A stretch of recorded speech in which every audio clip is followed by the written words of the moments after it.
you so much for this conversation, friend. I'm really excited. It is our passion and our pleasure. Please proceed. First, I would like to know how many more Sasani friends are listening to this right now.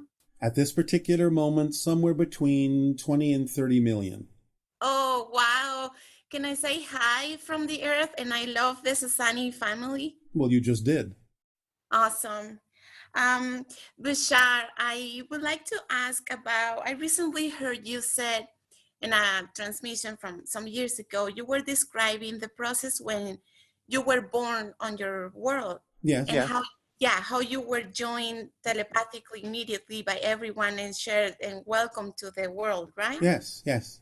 So I would like to know if it's the same process for the hybrid children when they are born. It hasn't been the same process, but in the future, ultimately, it will be. They are a little bit more physically oriented so that they can relate to your reality and you can relate to them. So for now, they don't exactly experience birth in the way that we do. They experience it a little bit more closely to the way you do, although, of course, there are major differences in that they are genetically produced and nurtured and brought into maturation in a different way. But ultimately, living among you, they will reproduce pretty much the way you reproduce and will continue to reproduce for many, many years to come. Okay, and so when do they develop their telepathy? As I understand they're very telepathic. They are already developing their telepathy as they are educated in a variety of endeavors. Their telepathy is part of them and, in a sense, genetically bred into them. Okay. Wow, that is wonderful. So, expanding on that idea, I was interested in understanding the telepathic link that the children have with their parents, and how imagination plays a role in this, because I experience a lot of synchronicity with my children. Yes, And yes. yeah, sometimes I play games, I bake cookies for them, and I pretend like I'm having an imaginary friend. Yes, you are helping to give them examples of how things are done on Earth. You are helping as part of the training program so that they can understand how humans on Earth go about doing things in your society. That's part of the program. Okay, so when I pretend that I'm there with me, sometimes I notice that new energy kind of comes into my imagination, and I can tell that I'm being joined by new Yes, children. they're paying attention. It's like they're joining the class. Okay, wow. So that was another question that I have. So how could we as parents, as human parents, help them with their development? So keep doing those things, Yes, show them how things are done. whatever they are excited in the Yes, moment, right? yes. Okay, perfect. Thank you. So another question I have is I've been practicing your lucid dream exercises, and I have become way more lucid during the dream and also in my life. And lately I've been able to have conversations with some beings during the dream time. All right, congratulations. Thank you. And one thing that I asked a few times, where am I? And they said, you are on a city ship. Yes. And so I wanted to ask you if that's the same as a mothership, and if you could describe. Yes, basically. It's just a matter of size. It's just a matter of degree. City ships can be motherships. Motherships can be city ships. Sometimes the city ships might be larger than motherships. It just depends, again, on the size, the purpose, how many people are on board at any given moment. So it's just a matter of degree. Okay. And how do they have pilots specifically for the city ships?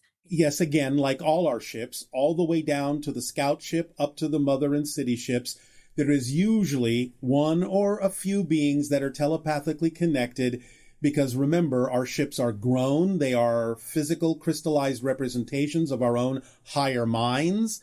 And therefore, the city ships can actually be representative of a collective as well. And therefore, a few different beings can, in a sense, function as the pilots of those ships because they are telepathically connected to the higher minds that are included in the collective that is represented by the ship. Okay. And do they travel from one star to the other in the same way that you have described before by changing the location variable? Yes. Okay. If they want a great jump, yes. Otherwise, by traveling more slowly, again, we just simply take advantage of electromagnetic and gravity energy and things like that to travel more slowly. But going from star to star with a quick jump, yes, it's the same technique that we have described in changing the locational variable in the object. Okay. And do you have to include in that kind of equation all the frequency of all the beings that are within the ship? Yes, but the ship does that automatically because remember, it's the higher mind that contains all of those beings. Therefore, the ship takes care of that equation. It would be too complex for the individuals themselves to have to factor all that in. So the way the ships are designed, the way the consciousness operates, takes care of all of that and includes everyone aboard. Okay. So thank you for that explanation. So when you mentioned that parents of the children sometimes are taking aboard the ships for just spending time with the children, does the consciousness of the ship is the one that kind of works with your higher mind to get you on board the ship? It's connected, yes. There are other techniques going on there too and other engagements and involvements, but yes, it has to include your vibration in order to allow you to be aboard in the way that you need to be. Okay. And when we join the ships, are we being taken there physically or is like an astral projection that we do? It can be either. Okay. I'm very fascinated with this right now because of all the dreams that I have. Um, Yes, what you remember as dreams can be representative of having been shifted astrally or even physically. It's just that you only remember them as dreams. okay. Thank you. Yes. Yes, another question that I have was about mathematics. Yes. And our scientists said that mathematics can explain the universe. In a sense, it can explain the underlying structure of your physical reality. Now, again, we don't necessarily use in our reality mathematical notation in the way that your scientists do. We use geometric configurations to represent similar things.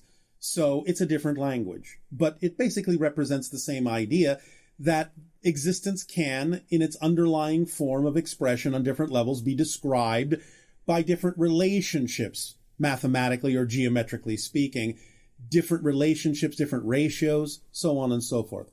You recognize these things in your reality as golden proportions, phi ratios, fractal progressions, and things like that. Okay, that's the area that I'm most interested about because I'm a designer and I've been studying the pattern creation in nature, and then I was just curious if you could with our mathematics, if we could understand, for example, I remember you talking about the inside out universe that is completely different. So will the mathematics that we understand eventually help us, let's say, represent mathematically that universe, or that's a Yes, it will. It can. It's capable of doing so in the terms that you need, yes. Okay. So is there anything like the mathematics of consciousness? Yes, and to some degree, that's actually what we're talking about. Okay. Okay. Because consciousness has to express itself in a certain way to be representative of a certain level of reality. So this is why we say consciousness, as a template underlying physical reality, expresses itself as a tetrahedral structure, or a series of them. Okay. Oh, I didn't know that was an expression of consciousness within our, like. Well, everything is an expression of consciousness. It's just that what we're describing now is the way consciousness expresses itself in certain geometric ratios and proportions and relationships, and that translates to an underlying template that expresses itself as tetrahedral structures that are intersecting and embedded with one another in certain ways. Okay. Some of your quantum physicists are beginning to understand this. They have recently realized that the underlying template beyond and below subatomic levels is actually a tetrahedral structure that they're beginning to realize is actually an expression of a consciousness field. Okay. That's fascinating. Fascinating. Anything else? Yeah, just a few more questions. One is about the your let's say, job as a first contact specialist. I'm just curious about if that is a division in your planet that many people join, and in general, how many Sasani beings work when you're, let's say, you're working with planet Earth right now. So how many beings that have your same, let's say, speciality of being a first contact specialist interact with her so that the project can be, I don't know, like accomplished, if that's a like. At this particular moment, there are 13 first contact specialists from my society that are in some way, shape, or form involved with Earth. Okay. And that number changes. It depends. Okay. But in my society, again, give or take, there are approximately, right now, approximately 10,000 first contact specialists. Okay, that is wonderful. And are they all part of the same lineage of your family, or they're different? No. They don't have to be. Okay. No. Yes, perfect. My last question is about a dream that I had recently. Yes. And I would like to see if you can help me understand a bit more. It was with the Grays. Lately, I've been feeling very strongly connected to the Grays, many dreams with them. But this one was very lucid, and I was inside a structure I cannot really explain. I know that my brain was having a hard time with this scenario. But there was a being inside the dream that I could access and talk to. And I asked, "Who are you?" And the being said, "I'm not a biological entity. I'm a artificial intelligence consciousness." Yes. And then I saw kind of like a geometric structure of energy and many points of lights. And then for each point of light, I saw a gray, and I felt that connection within my own brain. And then a serious being showed up and said, "Relax, kid, that's the hive mind." And then I woke up and I had a headache for the whole day, but I had the feeling of the grace with me the whole day. So I would like. That's a relatively rare gift, to be given a sense and a connection to the idea of the Gray's hive mind. So cherish it. It will serve you in the future. Okay. Thank you so much, Bashar. That was incredible. I felt like it was a gift, and I really. It is. And it will serve you well in connecting to other aspects of your own being in the future and integrating these things as you go further into the hybridization agenda with the hybrid children. So I was accurate on my intuition with the dream. Yes. One really quick idea I wanted to ask you. When you're in the future land in our planet, do you think will be of your excitement to wear a Hawaiian t-shirt? No. Okay. I had a dream that as a sunny being was wearing one, and it was. That's because you are blending the idea of myself with the channel, because the idea is that the channel is becoming more his version of me. So you're seeing, no pun intended, a hybrid symbol of both of us. Oh, okay. That's what happens when someone is channeling. It's becoming a third entity in the process of channeling, right? Yes. So thank you and good day. Thank you so much, Bashar. Have a great day.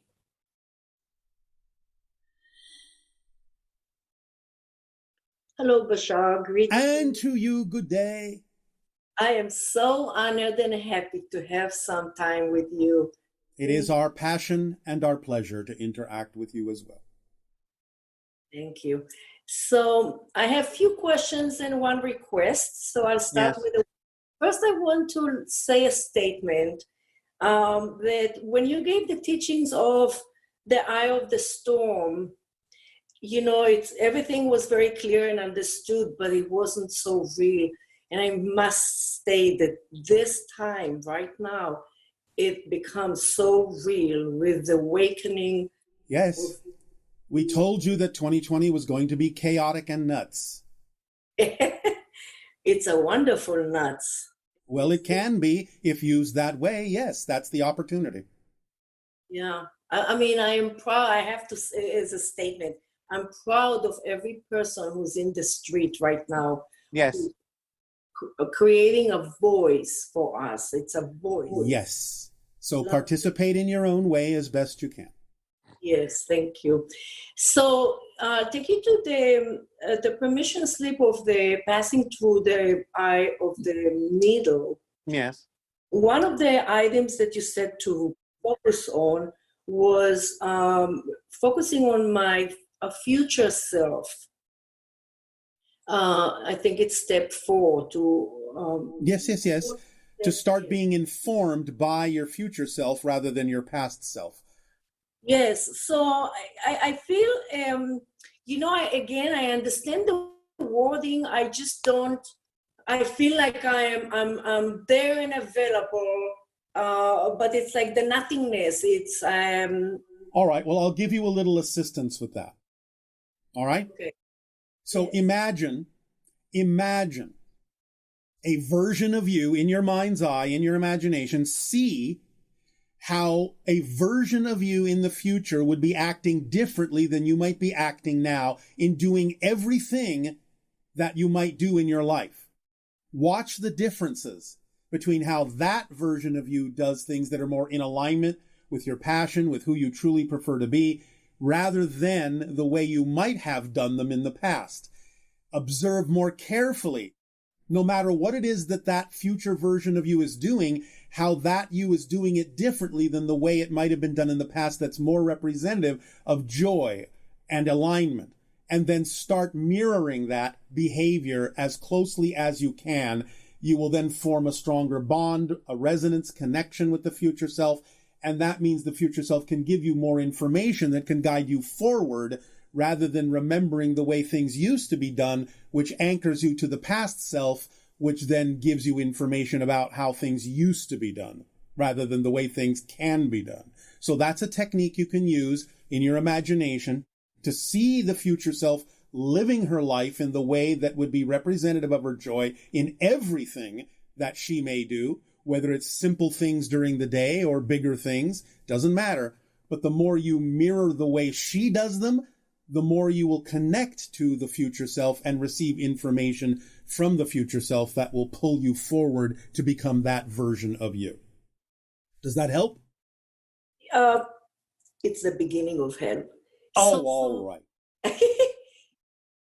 When you say that, the reason it's not the complete vision is, it's not that I need to, right there when I do the discipline, or actually what I'm referring to, probably I think I'm start getting it. So I'm referring to at the time when I do the discipline. I love doing it every morning. It's give me a nice boost into the That's day. up to you.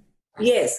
So in that place, so I'm visioning her, me, or him. It might be him. I don't know. No. I'm talking about the future self in this life. That's not understood by me here. Well, it's understood by you now because I just told you. In other words, years from now, will you be living more in the way that you really prefer to as opposed to the way you're choosing to do things now? Truthfully, I hope so, but I don't. Well, all right, let's stop there. Yes. You can know so. You don't have to hope so. You can make the choice. But the point is whatever it is that version of you is doing years from now, you can start mimicking her now. But is she or he? It's she. Are you a she? I got it. No, I am a she. Yeah, you're right. I corrected myself. All right. When I am the future me is going to deliver images to me. Is going to deliver information to you and feelings to you and images and what have you to get you to start resonating more as the future you. To behave more as the future you, to give you the information that would be more representative of being the future self, so that you can more quickly become that version of you. But you can use your imagination to get yourself there faster by imagining the way she would be living her life that's different than what you're doing now, and then simply mimicking her in all the things that she's doing. That's the technique you can add to your meditation. Is that making any sense to you at all? It does. It makes all right. So we're suggesting a way that you can accelerate the process. Okay. I think I took it more harder, more... Yes, it's not that complicated. Don't overthink it. Yeah. So with that, thank you. With that, I just like a footnote on the other spinning of the wheel exercise, the permissions you gave us. It's kind of the same feeling comes to me is when you give potential timelines. I focus on that. I pick up one and I focus on it, but it doesn't take me any further. It's just a stretching exercise. It doesn't mean you have to find yourself fully in that reality. It's just a way of stretching your imagination to connect to other probabilities so that you can connect to the probabilities in your timeline that are relevant for you. It's just a stretching exercise. It doesn't mean you have to become a person in that reality. Yeah, well, it's 15 minutes per scene. It's a long time when You don't have to do them all on the same day. No, not all. Even okay, I got you. You can do them one a day. You don't have to. You can make up your own scenario of parallel reality too. Remember, we have always told all of you that when we give you a permission slip, you can allow your imagination to alter in whatever way actually works better for you. You don't have to stick to exactly the way we have outlined it. We're just giving you a seed. You get to water it, and you get to allow it to grow in whatever way, shape, or form you desire. Yeah, it's a process of freedom. Yes, it is. And stretching your imagination to make sure that the way you're doing it is what works for you. Yeah, I love this. Yeah. All right. Anything else? Yes, please. Yes. I'm going to read it. A few months ago, I had to put down my dog. She had difficulties with her body. All right. But of course, her spirit is still with you. So that's where I'm going. I felt a great agonizing loss with her leaving, and I understand the grief that you're talking about, but nevertheless, you haven't lost anything. So, and probably we're talking to the body mind consciousness here of me, that I created the garden, I buried her in her garden, and I feel her. I could feel her. I talk to her. Yes. Sometimes I open the door and I feel like she's standing there, wants to come in. And she may be. But the idea is that, of course, you will meet her again in spirit, but the idea is that you haven't lost her. She's still with you. You just have to allow yourself to be able to perceive it a little bit more strongly. That's all. How do I do that? Well, you stop grieving like you've lost something, because when you imagine that something is lost, you break a connection in energy. If you understand that she's still with you, just in a different form, you'll start feeling her more strongly. Uh-huh. And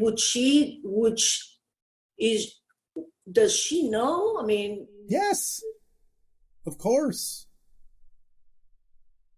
In a sense, she's waiting for you to recognize that she's still there by stop pretending that she's not. I feel like I'm pretending that she is when I don't see her. But you're actually pretending that she's not. Right. Yeah, I got you. I understand that. All right. So is she not going to reincarnate into another? Reincarnation is an idea and an experience you can create, but it doesn't actually exist in the way most people on your planet think it does. Everything exists at the same time. Everything. So how can one thing become another thing if both exist simultaneously? Yeah, you can have that experience. You can create the experience as if you have become something else, but that's not what actually happens mechanically. So yes, the oversoul of the animal may extend itself into other beings that would feel like a reincarnation. And in that sense, yes, there may be many counterparts of that particular animal that if you encountered them would feel like your dog reborn. But that's just because they exhibit a similar energy because they're part of the same oversoul. It's not that the dog actually became another dog. Okay. Because the dog will always, for you, also be in spirit. Now, you may encounter another counterpart that will feel like your dog has reincarnated. That can happen. And therefore, a connection can be made physically too in that way. But at the same time, that doesn't mean you necessarily lose the connection with the spirit version of your dog either, because that has always existed too. So it's up to you as to what to focus on. The physical representation, the spirit representation, or both. You can do both.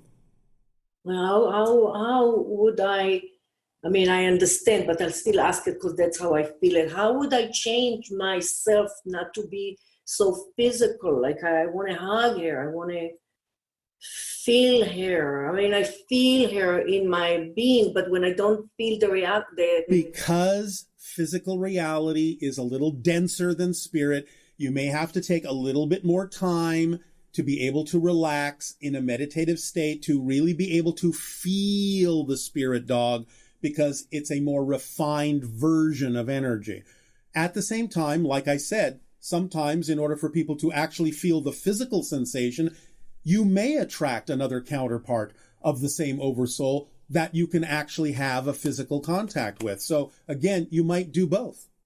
I got you. I understand it. All Thank right. you. Last thing. Yes. I just really asked for a fatherly advice. While entering an intense water fasting detox, right now I started it and I feel the discomfort of pain of the body and high emotional roller coaster. There are times that the state that I'm in is so unbearable. Well, if you're truly detoxing, it might simply be the reaction of your body to the fact that you're dumping a lot of toxins into your system all at once. You don't necessarily have to do it that strongly. You can, shall we say, pull back a little bit. You can do it a little bit more simply, a little bit more softly, a little bit more slowly. It's up to you. You don't have to make yourself uncomfortable, but sometimes detoxing will dump a lot of toxins into your system. They will pass. They will get out of your system eventually, but you can slow down a little bit if that's more comfortable for you. All right? Yeah. All right. I thank you so much. I love you so much. Our unconditional love to you as well. We thank you for the co-creation and bid you good day. Good day, Bashar.